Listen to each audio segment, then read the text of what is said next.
رسول اللہ صلی اللہ علیہ وآلہ وسلم نے فرمایا، ایک شخص نے جس نے بنی اسرائیل میں سے کوئی نیک کام کبھی نہیں کیا تھا، وصیت کی کہ جب وہ مر جائے تو اسے جلا ڈالیں اور اس کی آدھی راکھ خشکی میں اور آدھی دریا میں بکھیر دیں، کیونکہ اللہ کی قسم اگر اللہ نے مجھ پر قابو پا لیا تو ایسا عذاب مجھ کو دے گا جو دنیا کے کسی شخص کو بھی وہ نہیں دے گا۔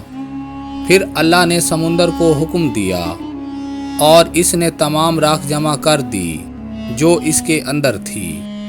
پھر اس نے خشکی کو حکم دیا اور اس نے بھی اپنی تمام راکھ جمع کر دی جو اس کے اندر تھی۔ پھر اللہ نے اس سے پوچھا، تو نے ایسا کیوں کیا تھا؟